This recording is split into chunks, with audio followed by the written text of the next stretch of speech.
Hola, buenas tardes a todos. Mi nombre es Silvia Verdugo Guzmán. Soy doctora en Derecho por la Universidad de Sevilla y actualmente profesora de Derecho Penal en el Centro de Estudios Universitarios Cardenal Spínola de la Fundación San Pablo Andalucía Sevilla. Quiero agradecer en primer lugar a los organizadores de este Congreso Internacional de Derechos Humanos y Globalización, y mi intervención intentará ajustarse al tiempo y tratar sobre las respuestas del derecho penal frente a la vulneración de la dignidad humana del deportista transexual, debido a su importancia y su poca eh, relevancia quizás o preocupación a nivel gubernamental. Bueno, tenemos que los antecedentes históricos de lo que es el deporte, la práctica de deporte, se encuentran, bueno, en la prehistoria. Hemos visto en el desarrollo ciertas distintas actividades deportivas a nivel de la antigua Grecia, la antigua Roma, la época de gladiadores. Hemos pasado por la Edad Media y bueno, ya después creo que efectos de una pequeña pincelada de lo que es la introducción del derecho penal en el deporte se encontraría básicamente a partir de la Edad Moderna, cuando en Inglaterra se realizaban veladas de boxeo, ¿cierto? Que ayudaban a que se juntaran grupos de personas y entre medio, aparte del problema del dopaje, ¿cierto? De los boxeadores, habían problemas de corrupción, de amaños, y evidentemente ahí había una escasa regulación, efectos normativos. Pero bueno, ya estamos en la época contemporánea. Y ahí está el estudio, bueno, el Centro de Estudios Universitarios del Comité Olímpico Internacional, ¿cierto? Ese es el museo. Y al lado derecho podrán ver un muro. En ese muro está la frase Citius Altius Fortius, que se puede traducir como más rápido, más alto y más fuerte.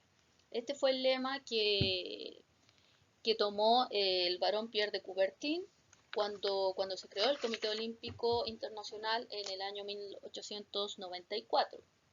La idea era dar un lema olímpico que llamara a todos aquellos que practican deporte para que se esforzaran al máximo, para que diesen lo mejor de cada uno, ¿sí? Y a efectos de lo que es el entrenamiento y la disciplina, ¿cierto? Sea capaz de transmitir lo que son los valores deportivos. Junto con ello existió lo que es el movimiento olímpico.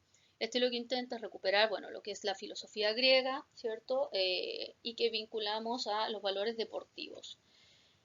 Encontramos que la Carta Olímpica es el primer gran instrumento normativo que se dedica a regular lo que implicarían todas las aristas del deporte.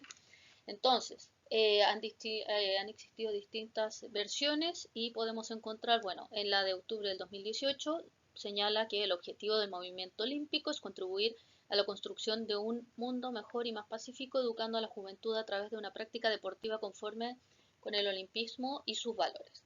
¿Vale? Entonces ya ahí tenemos que existe un énfasis importante con respecto a la materia. La misma Carta Olímpica señalaba ya desde mitad de, bueno, 1950, 1960, en las siguientes cartas olímpicas, que la práctica deportiva es un derecho humano. Toda persona debe tener la posibilidad de practicar deporte sin discriminación de ningún tipo dentro del espíritu olímpico que exige comprensión mutua, espíritu de amistad, solidaridad y juego limpio. Así entonces, bueno, básicamente tenemos que la Carta Olímpica sigue entonces impulsando ese tipo de cuestiones, ¿vale? El deportista profesional, eh, que sea capaz entonces de competir y siempre en un mundo de igualdad, de inclusión, ¿cierto? De todo tipo de personas, sin ningún tipo de distinción ni discriminación. Existe también, evidentemente, el Convenio para la Protección de los Derechos Humanos y de las Libertades Fundamentales, ¿cierto?, de 1950. Aquí también tenemos que se refiere a la prohibición de la discriminación, ¿vale? Que eso bueno, tenemos bien a ser, evidentemente, el gran marco normativo del derecho humano a cualquier persona. Y por ende, entonces, bueno, la Carta Olímpica después se refiere a ello. Y bueno, ya después la Constitución de 1978 aquí en España se remite o se refiere, perdón, a lo mismo, es decir, que todos los españoles son iguales ante la ley y no puede prevalecer ningún tipo de discriminación.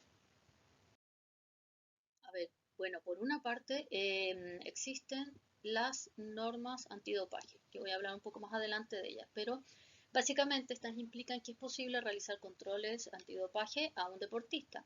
¿Cuándo? Cuando estás dentro de una competición, ¿vale? O fuera de ella. ¿Qué implica esto? En que en cualquier momento y en cualquier lugar y a cualquier hora un deportista puede ser sometido a un control. Irían oficiales, ¿cierto?, acreditados al domicilio perfectamente o a un hotel y el deportista no puede negarse a pasar por ese control, que pueden ser de sangre o de orina. Existe para ello un sistema, una plataforma, ¿cierto?, que implica al deportista, como se ve un poco ahí en la imagen del lado derecho, y que debe colocar su ubicación, su planificación semestral, dónde va a estar entrenando, qué competiciones va a ir, ¿cierto?, qué días, y información detallada para que así los oficiales puedan encontrarlo de una mejor forma. Pues aquí entonces tenemos una probable vulneración de varios derechos fundamentales, ¿vale? El que puedan presentarse en un hotel o en mi domicilio a las 12 de la noche o bueno, a las 12 del día cuando estoy comiendo, pues la verdad es que viene a ser un poco incómodo y cuestionable sin lugar a dudas. Pero la Constitución española, bueno, aparte de reconocer el derecho a la salud y al deporte, establece entre el artículo 43, ¿cierto? Primera parte, la protección de la salud y la tercera, el fomento del deporte. ¿Qué pasa en materia de dopaje? Tenemos que el deportista profesional podría haber alterado sus derechos si siguiésemos la norma internacional. Y aquí en España podríamos ver que se podría vulnerar, ¿cierto?, el derecho a la integridad física y moral del artículo 15, el 17 sobre la libertad personal, 18 sobre inviolabilidad del domicilio o incluso el honor o la intimidad personal. Pero la normativa española lo que hace es establecer que solamente se podrán realizar controles antidopaje entre las 6 de la mañana y las 23 horas y solamente pueden realizarse fuera de ese horario si existen causas justificadas, ¿vale? Es decir, aquí nuestro ordenamiento jurídico sí que respeta los derechos fundamentales de todo deportista. Distinto es en otros países de nuestro entorno. ¿Y qué pasa con el derecho penal? Podríamos relacionarlo con el artículo 510 del Código, que se refiere básicamente a aquellos delitos que se pueden cometer con ocasión del ejercicio de derechos fundamentales y de las libertades públicas que se garantizan por la Constitución. Por lo tanto, podríamos sancionar perfectamente cualquier tipo de vulneración a estos derechos, ¿vale? Por esta vía jurídico-penal propiamente tal.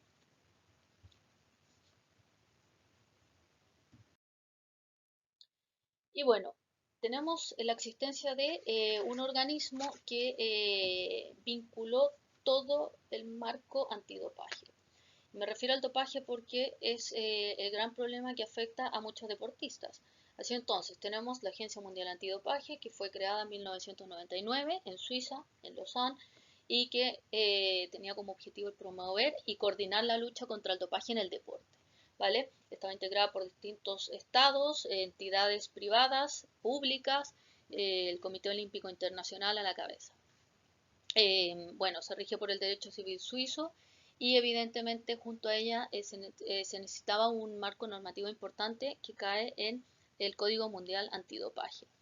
¿Vale? Este ha pasado por distintas versiones, pero siempre estando presente que es un derecho fundamental a todo deportista el competir en igualdad de condiciones con respecto a sus pares, ¿cierto? Sin ningún tipo de ayuda de ninguna clase.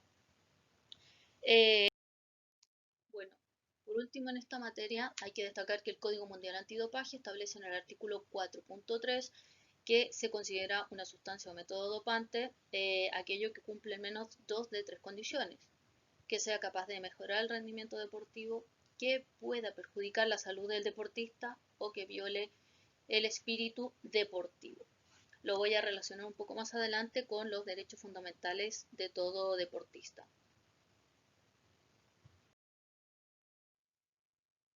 El esquema básicamente de lo que significa esta lucha entre antidopaje, se encuentra en el centro la Agencia Mundial Antidopaje, ¿cierto? Que se respalda con el Código Mundial Antidopaje, y después ya tenemos a las federaciones internacionales, que cada una tiene sus comités, sus tribunales propios, y por otra parte tenemos las organizaciones antidopaje nacionales.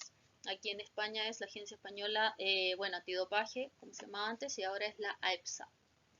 Cada uno también tiene sus tribunales internos y bueno, todo este esquema al final va a desembocar al TAS, Tribunal de Arbitraje Deportivo, que se encuentra en Lausanne.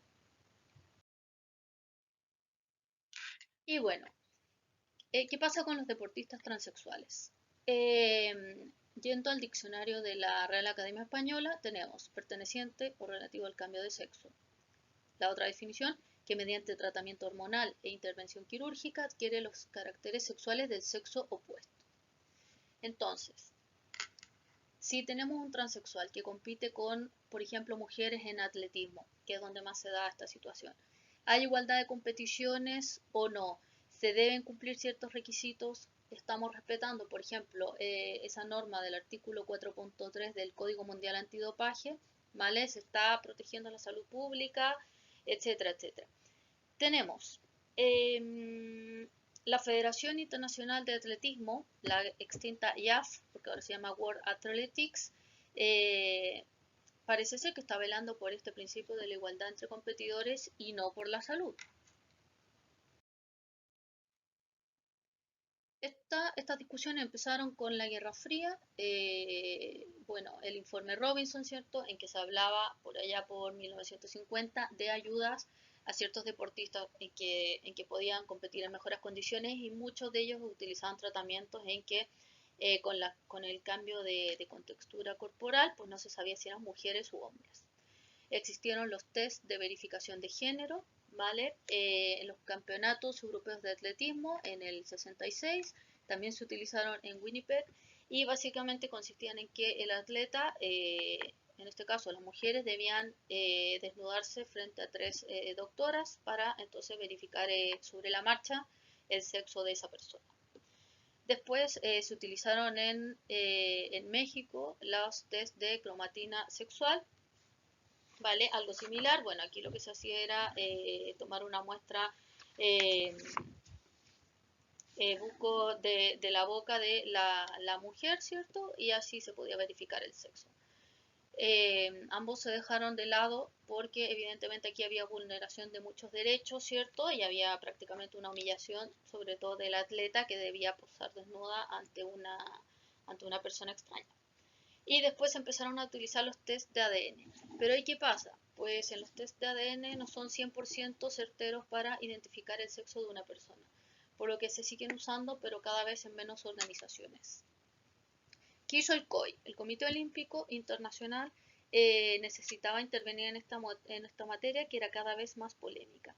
Entonces, se realizó un consenso de Estocolmo, ¿vale?, en que lo que se señalaba básicamente era que había que dar la oportunidad a todos aquellos transexuales, y por lo tanto lo importante era que se confirmara y elevara a definitivo un límite del que ya se había estipulado antes. Es decir, si quiere competir en mujeres, la identificación se encuentra en la pubertad, ¿vale? Y si individuos hubiesen reasignado su sexo antes de la pubertad, se consideraban entonces individuos de ese nuevo sexo, de ese nuevo género, a todos los efectos.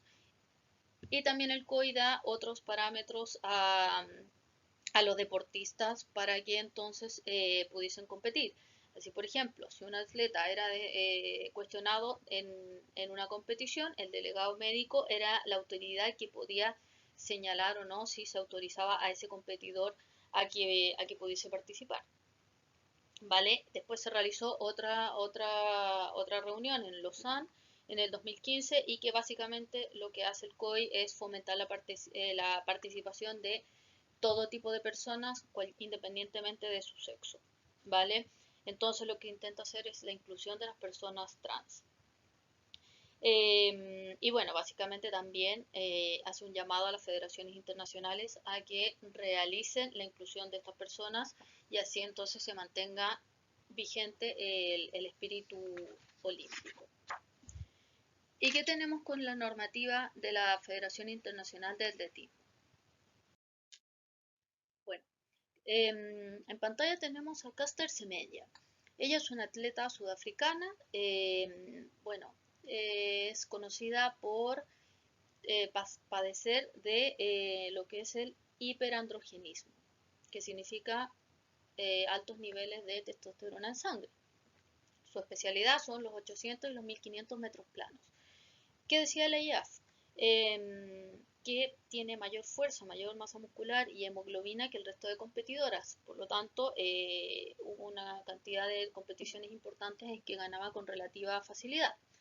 Por lo tanto, en el año 2018, la IAF lo que hizo fue dictar una norma en que básicamente señala que las atletas que presentasen una diferencia de desarrollo sexual debían seguir un tratamiento para hacer bajar su tasa de testosterona elevada porque según la Federación Internacional de Atletismo daba entonces una ventaja injusta en esas categorías femeninas. O bien les da la opción de competir en categorías masculinas sin necesidad de ningún tratamiento. La testosterona debía ser de 5 nanomoles por litro de sangre si se quería competir en mujeres. Lo normal viene a ser en 1,8. Entonces, el tema está en que a Caster se le obliga a medicarse para poder competir en donde lo hacía antes, ¿vale? ¿Qué sucede? Ella apela al TAS, a Suiza, ¿cierto? Al Tribunal de Arbitraje Deportivo. Este le da la razón a la Federación Internacional de Atletismo, señalando en su laudo que estas normas de la IAF son discriminatorias, pero son necesarias, razonables y proporcionadas. Ella después apela al Tribunal Federal Suizo y que también da la razón al TAS y a la Federación Internacional de Atletismo. ¿Qué está haciendo ahora Caster? Básicamente se está entrenando para intentar estar en los Juegos Olímpicos de Pekín el próximo 2021, ¿cierto? Y intentando hacer la marca para los 200 metros planos donde no se exige ningún tipo de medicación a los atletas. Entonces, claro, este es un gran ejemplo de lo que vemos que se puede y no se puede hacer en el deporte. Y por qué se estaría vulnerando derechos fundamentales. Entonces se estaría dejando quizás principios como el de igualdad de competiciones de lado, pero también estamos vulnerando la salud de un deportista si tenemos que hacerlo que se medique. ¿Qué habría que hacer en casos como el de ella? Porque hay muchos más competiciones especiales. Que los deportistas sean capaces de desarrollarse sin ningún tipo de discriminación ni medicación, ¿vale? Si tuviesen unas categorías específicas para ellos, ¿vale? Así que bueno, esa es mi conclusión de este tema. Les doy las gracias y bueno, cualquier cosa entonces quedo a vuestra disposición por la vía de mi email, que es sverdugo@sebandalucia.es. Muchas gracias.